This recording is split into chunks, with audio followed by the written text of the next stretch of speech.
Fala pessoal, sejam bem-vindos ao podcast Cara dos Esportes. Gabriel Martins aqui pro episódio sobre NBA. Quem tá assistindo no YouTube tá vendo que hoje é um podcast do Cria dos Esportes.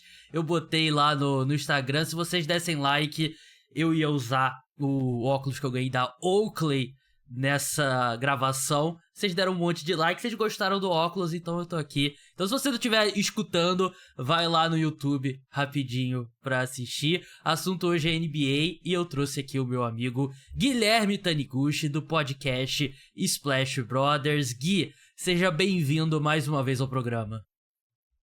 Cara, um pequeno bastidor aqui. Normalmente quando a gente grava, você tá com a câmera aberta quando eu entro, a gente conversa e tudo mais. Hoje você com a câmera fechada. Você tá com a câmera fechada. Não, já vou abrir. Quando for gravar, eu abro. Não, eu na inocência que não me liguei na malícia que queria fazer o react meu ao vivo quando você começasse o podcast. Gostou do meu óculos? Não viu, você mesmo postou lá no Close Friends, mas veio a lembrança, a imagem que me veio na cabeça é praticamente o Ciclope, né? Sim. Aquele meme do Ciclopes aí das bananas contando salsicha. É, exatamente. Ou coisas do tipo. Do Arizona Cardinals, né? Uma coleção que a Oakley fez em parceria com a NFL.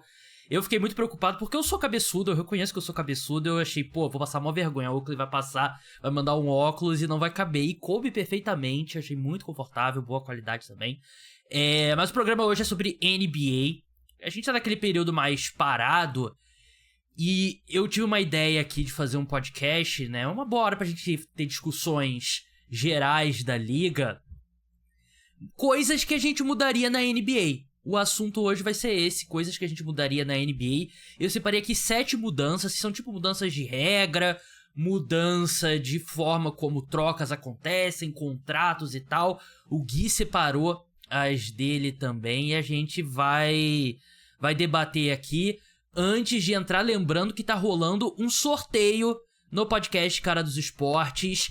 Eu vou sortear um Pix de R$100 para uma pessoa que se inscrever para receber notificações do podcast Cara dos Esportes no WhatsApp. Se você já tinha as notificações, eu tive que mudar de número e por isso eu tô dando um gás aqui. Também tô dando um gás porque é importante ter formas da gente entrar em contato, então link vai estar na descrição, o número vai estar na descrição.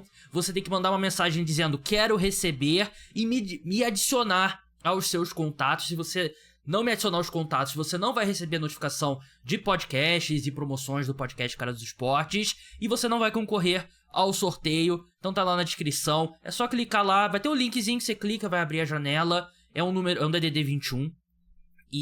Ou você adiciona manualmente com um número lá e me adiciona aos contatos, manda quero receber também.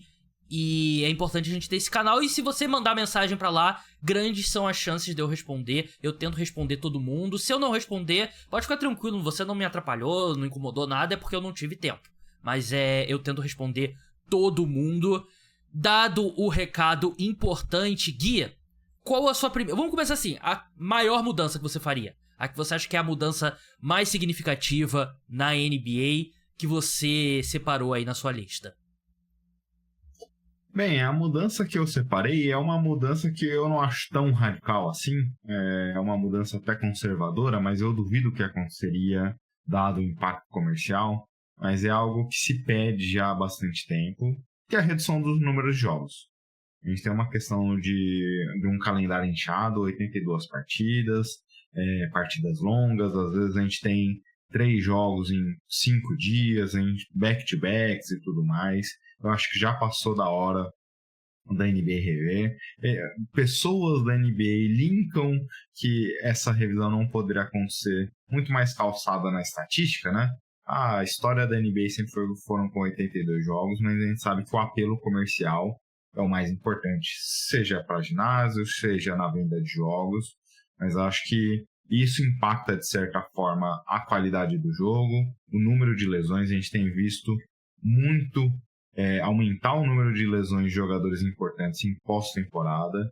Então, acho que esse é o ponto que eu revisitaria em algum momento. Reduziria esse número para a gente poder ter um calendário mais enxuto, mas para ter sempre a disponibilidade das grandes estrelas na maioria das partidas. Cara, eu tô ficando cego com esse óculos escuro aqui no podcast. É a minha número 1 aqui também, e é uma clássica que todo mundo pede, e eu falo aqui no podcast. Às vezes a gente tem que falar o que é clichê, porque às vezes é clichê por um motivo, né? E a redução da temporada regular, eu também acho que é muito difícil acontecer. Porque não é só uma questão da qualidade dos jogos, né? A questão que você vai retirar datas dessas arenas, né? E aí é dinheiro que, tipo, de repente você aumenta a audiência dos jogos porque os jogos são melhores, os jogos valem mais. Só que aí são vários jogos que, os caras não vão vender ingresso, não vai vender camarote, não vai vender cerveja, não vai vender cachorro-quente na arena e tal. Eu acho que se tem alguma chance disso acontecer, é no próximo acordo coletivo. Porque o próximo acordo coletivo, imagino eu, já vai estar bem encaminhada a questão da expansão da NBA, né?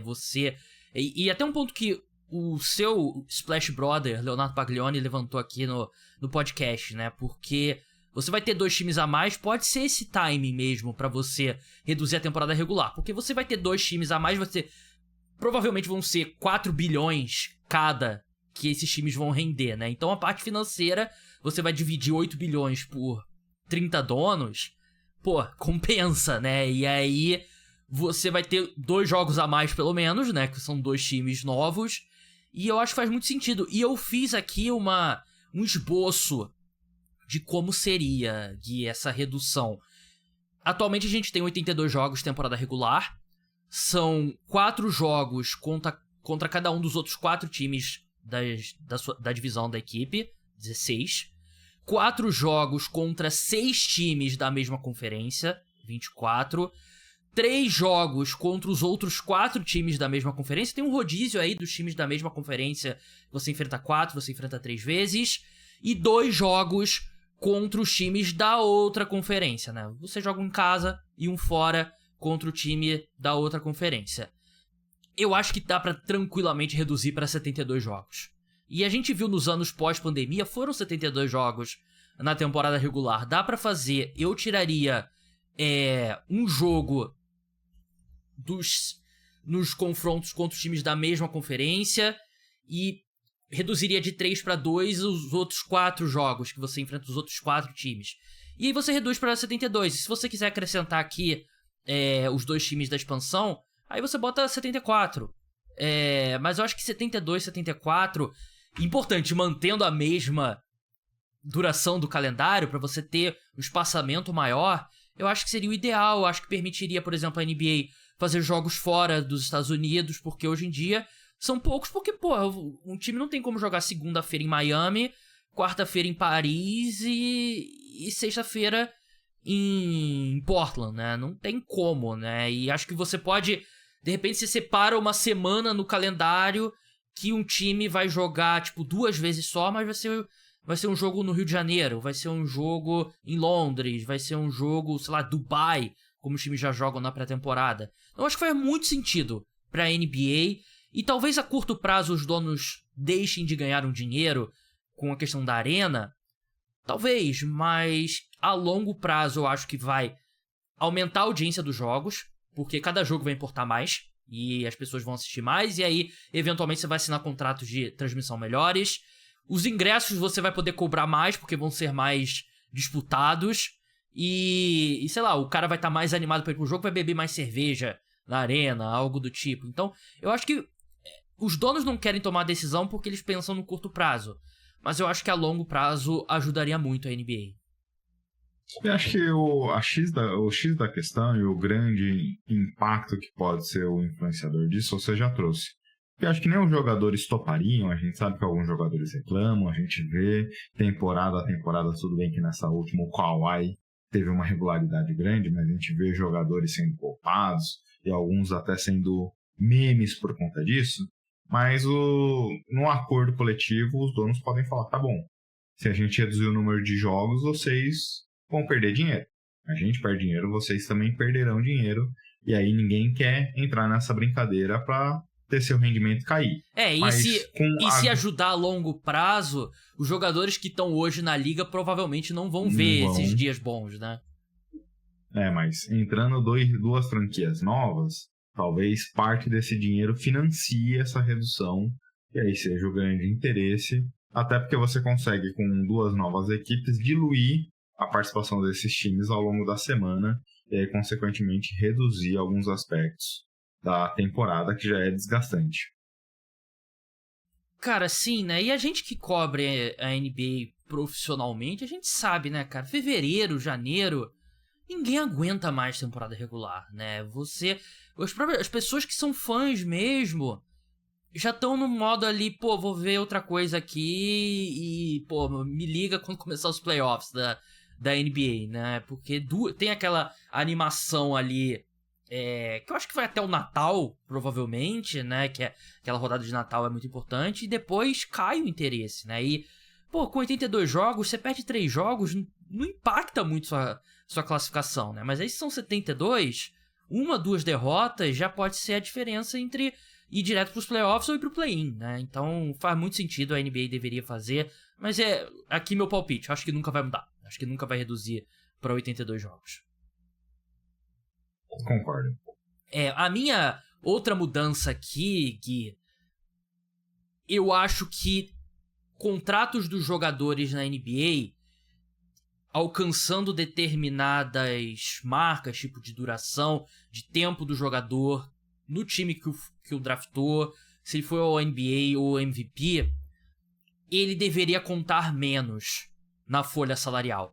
Eu acho que o formato atual, que você tem um max, que é 25% do cap, que dá 35 milhões atualmente, para jogadores com até 6 anos na liga. Você tem o segundo patamar, que é 30% para jogadores entre 7 e 9 anos na liga. E você tem Supermax de 35% para jogadores que estão há mais de 10 anos na liga, que dá 49 milhões e meio. E se um jogador tiver na primeira categoria, tiver sido MVP ou a NBA ou Defensor do Ano, ele pode subir uma categoria no salário, né? Então se o cara tá no contrato de calouro, tipo o Luka, contrato de calouro, mas já foi ao NBA, aí ele pode assinar pelo segundo Max, né? E se ele tá no segundo, ele pode assinar pro terceiro, que é o Super Max. Mas eu acho que o time precisa ter um benefício pra ter draftado esse cara, né? Tipo, o Oklahoma City Thunder tem o Chet Holmgren, o Shai... Tudo bem, eles não draftaram o Shai Gilgeous-Alexander, mas eles têm o Chet Holmgren e o Jalen Williams. Daqui a pouco eles vão ter que renovar o contrato.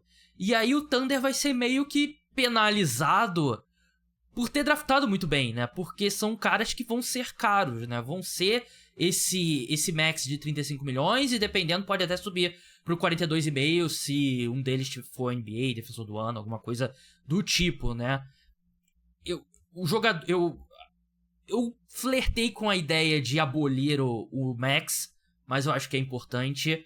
Mas eu acho que os times têm que ter um incentivo para poder manter os próprios jogadores. Porque até o próprio o second apron, né, que é o segundo teto salarial, beleza, você impede que tipo o Golden State Warriors, o Clippers, enfim, gastem o dinheiro infinito que eles têm.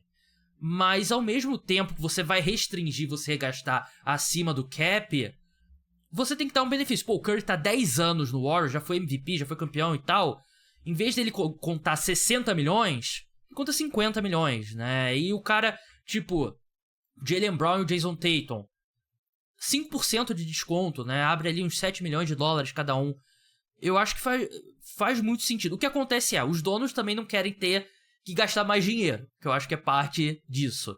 Mas eu acho que o time que drafta bem e desenvolve o seu jogador ao ponto de você renovar por um contrato alto, e eu não digo não só o máximo, né? Um cara que tá, tipo, o cara é um titular ali mediano, mas tá 10 anos no mesmo time. Eu acho que tem que ter um benefício ali pra equipe pra ela poder...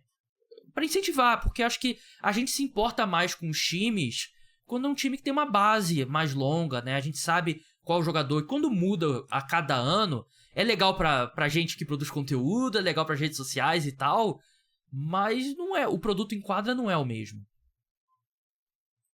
E até porque quando a gente olha as ações que a NBA fez nesses últimos anos, foi para tentar controlar times que gastam demais.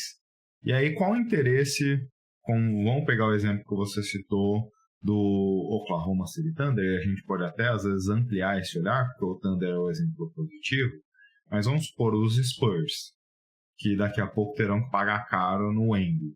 Qual seria a motivação dos Spurs, às vezes, pagar um salário de um jogador que ainda não se desenvolveu a nível do Wemby para um time que precisa competir, algo nesse sentido? Já começa a ficar muito caro.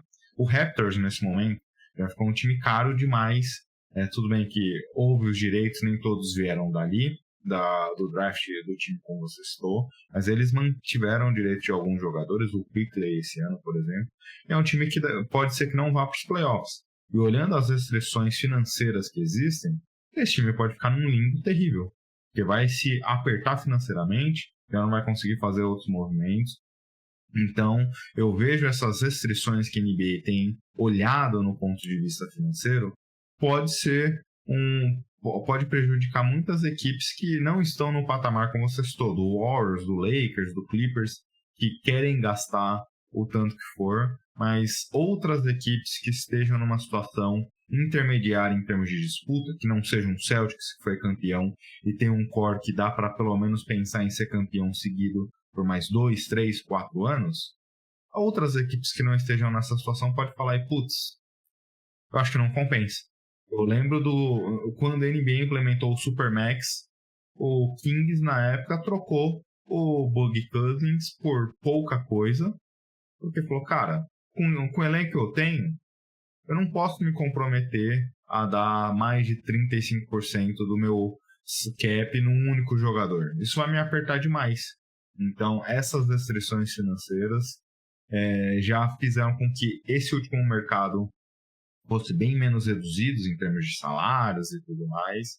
E para o futuro, acho que se a NBA não fizer alguma ação para conter essa inflexibilidade que o Apron causou, você pode começar a correr riscos de jogadores ali e times não chegando em um acordo, porque o time no final do dia, se ele não for competitivo, se ele não for o Celtics, está à beira de ser campeão, ou se ele não for um Clippers que tem dinheiro infinito, pode ser que muitas equipes não queiram se movimentar com receio dos impactos que terão a partir daí.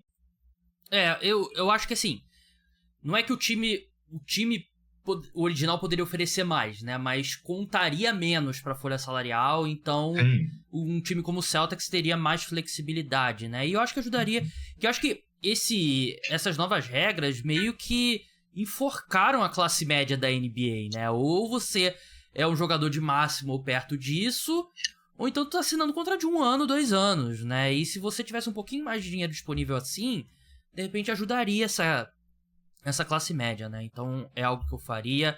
Qual a sua próxima mudança, Gui? Aí, já entrando um pouquinho em quadra, Gabs, eu pensei numa situação que acho que o número de jogos é algo que incomoda bastante, e às vezes também é algo que incomoda bastante, o tempo dentro das próprias partidas. Os esportes americanos, de maneira geral, param o relógio quando há alguma situação ali de bola para fora, em algum minuto restrito e tudo mais. Então isso é algo que às vezes incomoda bastante. Você está assistindo aquele jogo de playoffs, 1h da manhã, faltam 3 minutos para acabar a partida, você fala, daqui a meia hora eu vou dormir. Passa 1 hora, você está terminando o jogo. E algo nesse sentido que eu vejo algumas pessoas falando, não é uma ideia original minha, mas é algo que eu acho interessante, para quando você tiver lances livres, o atleta que for bater a falta, bater o lance livre, bate o primeiro. Se ele acertou, ele arremessa o segundo. Se ele errou, a bola já está em jogo. Traria um dinamismo maior para as partidas, eu acho. O lance livre é sempre aquele negócio demorado, chato. Então, acho que pensando numa dinâmica de como poder melhorar a dinâmica das partidas acontecendo no próprio jogo, eu mexeria em algo dentro do lance livre. Eu também acho que não vai acontecer, mas é algo que me incomoda bastante, a lentidão que é quando a gente tem um lance livre e a demora que acaba causando. Eu acho que não vai acontecer porque no final do dia você poderia fazer com que mais faltas fossem cometidas. Pegar um Gobert da vida, jogadores como esse, que tem um péssimo aproveitamento de lance livre, você pode cometer mais falta, porque aí você já eliminaria uma segunda chance de bola, de arremesso do jogador, mas é algo que eu pensaria a mexer na estrutura do jogo. Eu pensei em algo semelhante, mas eu acabei não colocando aqui, mas eu fui na direção contrária. Se o jogador acerta o primeiro lance livre, já conta os 2 pontos e não arremessa o segundo. E aí se ele erra o primeiro, aí ele tem a chance de arremessar o segundo pra conseguir 1 ponto. Pode ser também. Que aí, assim, não prejudicaria. Eu acho que a NBA testou isso na Summer League ou na D-League. Não teve um negócio desse?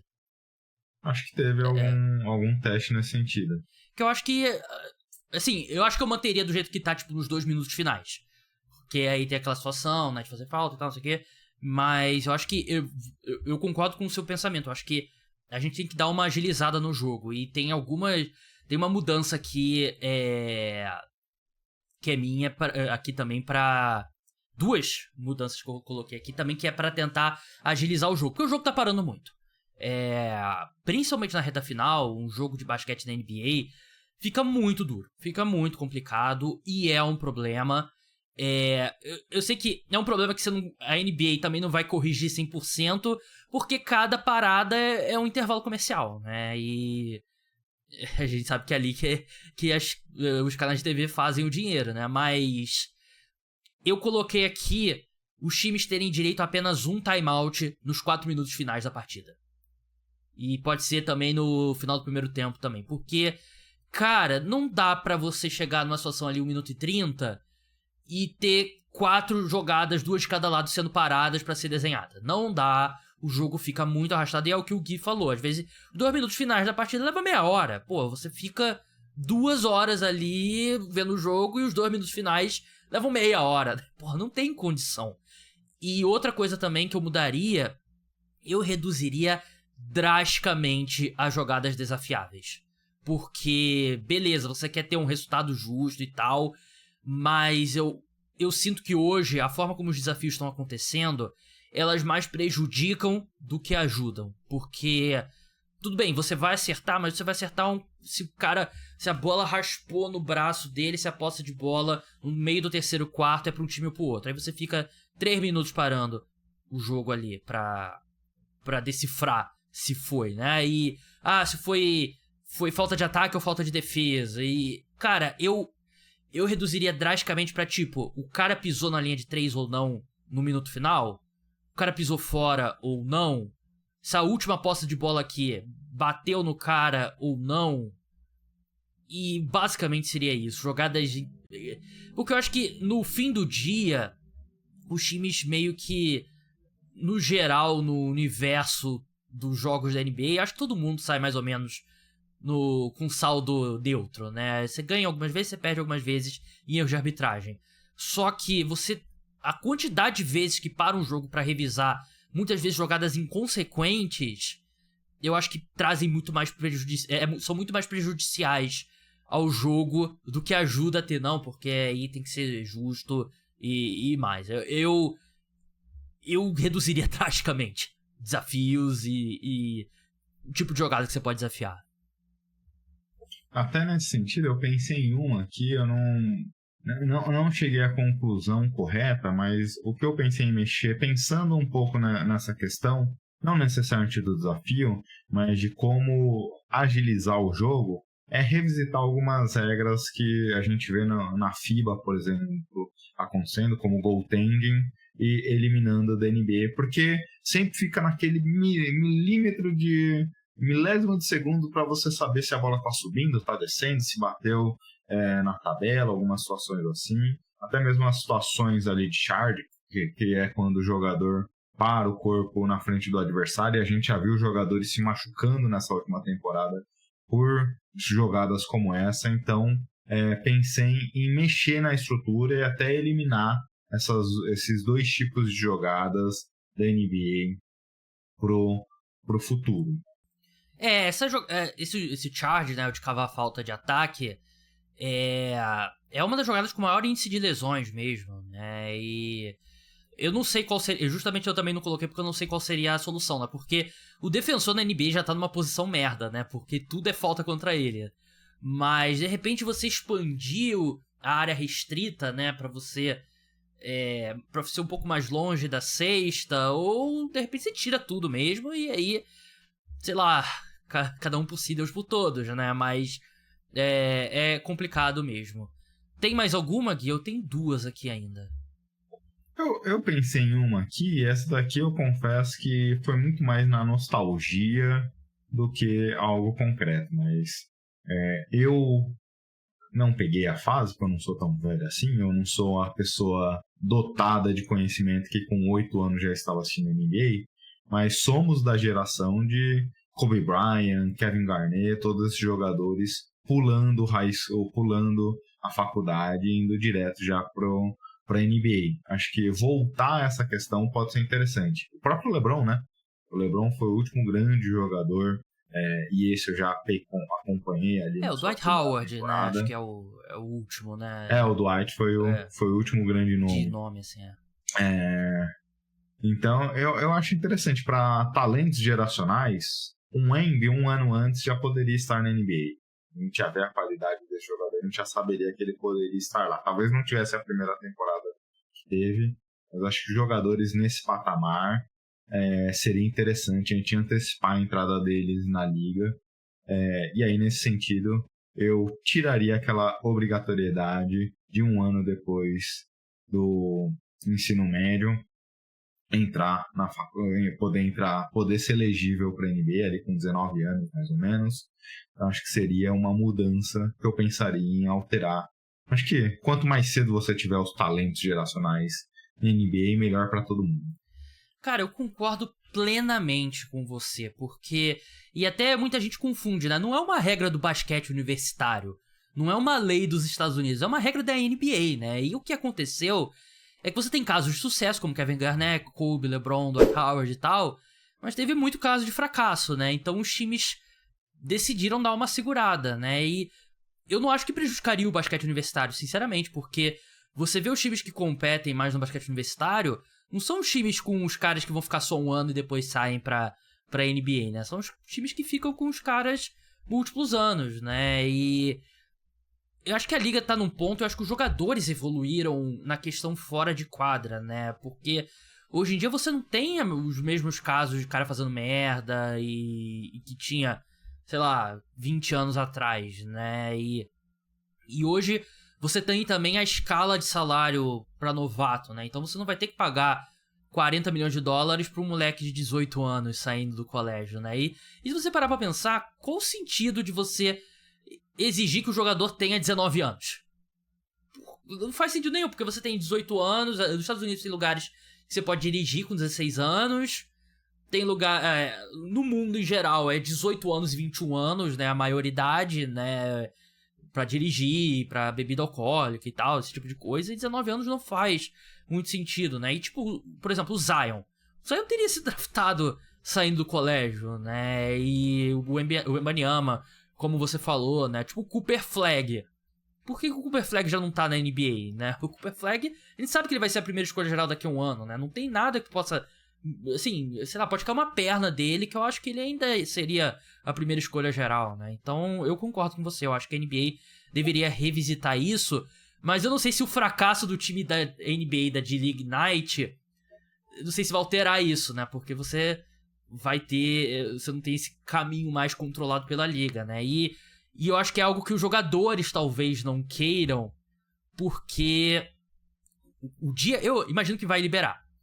E o dia que liberar, você vai ter uma classe de jogadores do draft que em vez de 200 jogadores inscritos, vai ter 300.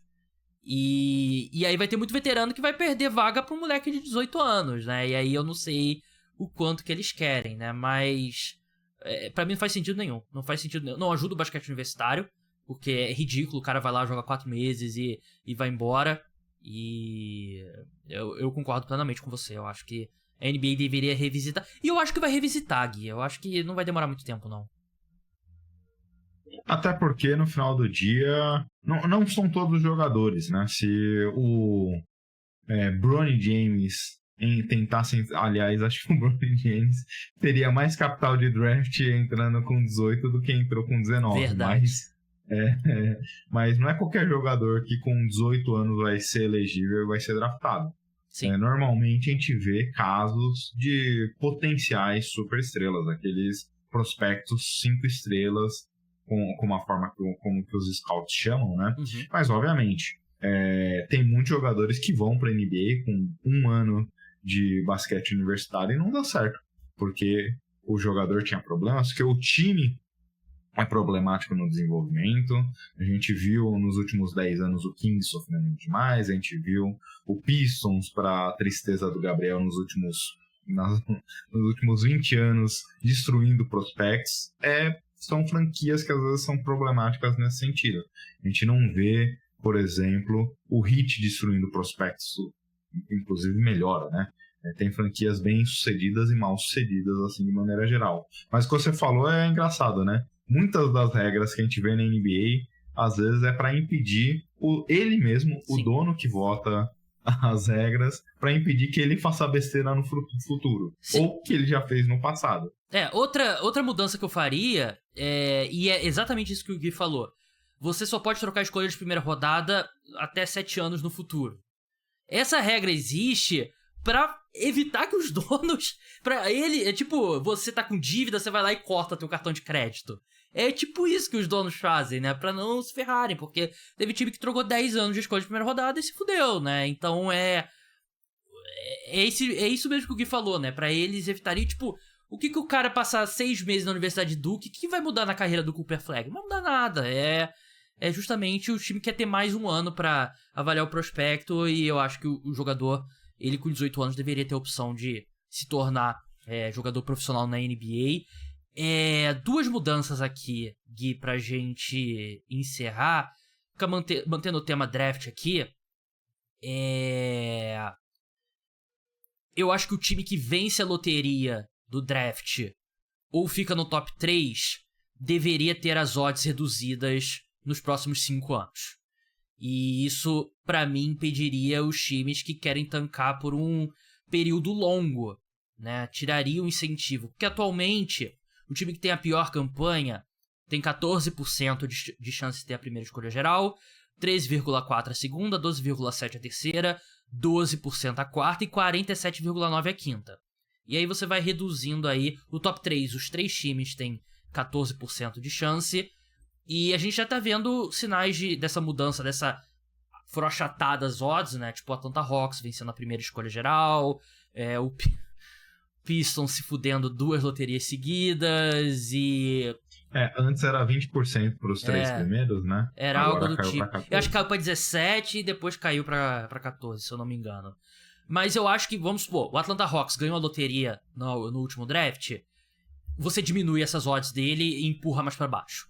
Porque o time tem que ter um incentivo pra não ficar muitos anos ali. Às vezes o time tem a pior campanha, é um acidente. O melhor jogador se machucou, o time é uma merda mesmo.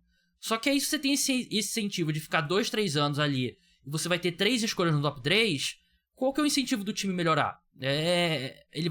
A chance dele alcançar uma forma de ser competitivo é melhor tancando, né? Tipo o 76ers lá nos anos do processo e tal. Então eu acho que a NBA deveria ter isso, né? O time venceu a loteria, diminui as odds. Foi top 2, top 3, diminui as odds, mas numa proporção menor.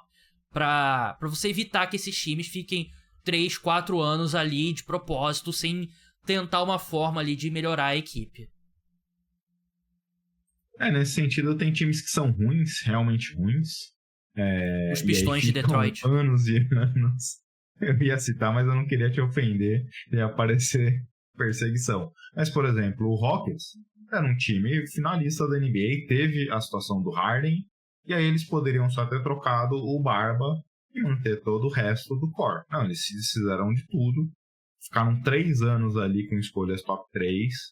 Até mais, né? Depois teve o Raymond Thompson, que acho que era pick 4, se eu não me engano. Pick ou 3. Pick 3. Então Pistons foram 3, 4 anos aí nesse sentido. O Jabari, Jalen e o Amin Thompson. Mas eles tinham um time bom. Eles que quiseram seguir esse caminho e aí ficaram nesse sentido. Obviamente eu concordo contigo, porque é ruim você ver sempre um time ruim lá embaixo, né? Mas a gente falou muito aqui, quando a gente falou do número de jogos, quando a gente falou do tempo da partida em si, a gente está falando de qualidade do jogo, né? A gente está buscando mecanismos de melhorar a qualidade da partida. Você enfrentar o Pistons do ano passado, o Rockets de 2 anos atrás, você nem liga a TV. A gente, como telespectador, nem quer ver esse tipo de partida. Então, você criar mecanismos para que os times ruins, pelo menos, sejam médios, acho que melhora um pouco.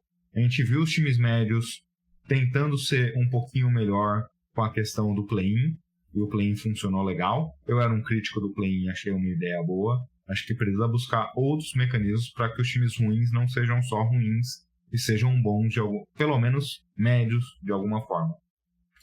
E assim, mesmo que o time não esteja tancando de propósito, de novo, é o caso do meu time, o Detroit Pistons, você coloca ali uma pressão neles, assim, pô, a gente tem que arrumar um jeito de melhorar, né? Porque nem no draft a gente vai ter sorte, né? Então, eu acho que a NBA deveria olhar pra isso. E a última mudança aqui, que aí já é uma mudança de formato, aí não tem a ver com draft também. Eu acho que a primeira série dos playoffs deveria ser melhor de 5 jogos, como era antigamente. Porque essas séries da primeira rodada se arrastam muito, né? E de repente você pode fazer de uma forma que, sei lá, o time que tem um mando de quadra joga 4 de 5 jogos em casa, né? Porque 5 jogos você tem uma aleatoriedade maior, né? 7 jogos é muito raro. Eu não lembro de um exemplo que um time que foi melhor na série de 7 jogos perdeu ainda por azar, né? Isso não existe. Mas 5 jogos, você já abre um pouco mais a porta pra zebra. Aí você compensa, de repente o Seed 1 e o Seed 2 jogam 4 jogos em casa e um jogo fora, né? Tu joga 2, 1, 2, né? E de repente o 3 e o 4 aí recebem 3 jogos e jogam fora 2, né? Mas eu gostaria de ver essas séries da primeira rodada andando um pouco mais rápido, porque essas séries se arrastam muito. Você fica 3 semanas, às vezes, na primeira rodada dos playoffs, eu não acho legal. Concordo. A gente já tem o play-in ali, que é um jogo bem disputado. Aí, às vezes, pode ser Copa que NBA também. Copa NBA e tudo mais, você precisa achar mecanismos de tornar o jogo um pouquinho melhor em algumas situações, né? E aí, acho que terminar com esse número longo de partidas pode ser um mecanismo de tornar as coisas mais dinâmicas. Obviamente, é bom você ter um dinamismo ali, mas acho que a gente precisa achar mecanismos de algumas partidas, alguns confrontos que a gente já conhece mais ou menos que vai dar de resultado, ser um pouquinho mais rápido. Concordo. Gui, muito obrigado pela sua participação. Eu tava ficando cego aqui, gravando de óculos escuros, porque eu gravo sem óculos, eu tenho 5 graus aqui de astigmatismo, né? E já é uma merda gravar sem o óculos, porque meu óculos dá muito reflexo também. Aí, sem o óculos e de óculos escuro ainda, por melhor que seja o óculos que a Ucla me mandou, aí é complicado.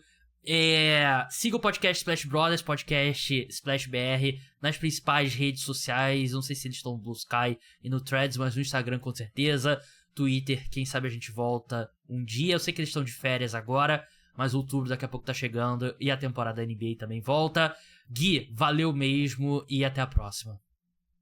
Valeu, Gabs. Um prazerzaço gravar contigo aqui mais uma vez e um prazerzaço falar com seus ouvintes aqui. Um abraço e até a próxima. Não deixem de se inscrever para receber notificações no WhatsApp do podcast do podcast Cara dos Esportes. Link tá na descrição. Eu vou sortear um Pix de R$100 para uma pessoa que se inscrever até sexta-feira. Manda quero receber. Me adiciona aos contatos. Vai ter o link lá tudo direitinho. E não deixe de participar. O podcast volta amanhã com o episódio sobre NFL. Aliás, Gui, qual o seu palpite pro Super Bowl? Na última vez que você participou, eu falei que eu ia pedir seu palpite, esqueci. Qual o seu palpite pro Super Bowl? Pô, cara, o Chiefs, acho que não tem como fugir do Chiefs, né? A grande equipe aqui da temporada. Do outro lado, na outra eu tinha me preparado melhor. Do outro lado eu não pensei. Acho que eu vou de Lions, vai. Acho que o Lions a Cinderela, a última temporada. Perdeu agora, né? É um time muito profundo, né? É um time muito profundo, muito talento. verei ainda, espero estar vivo para ver meu Colts voltar para um playoff. Mas enquanto isso não acontece, vamos curtindo o Mahomes. O meu palpite pro Super Bowl também é esse, Chiefs e Lions, Chiefs sendo campeão. Então é isso, pessoal. Até a próxima. Tchau.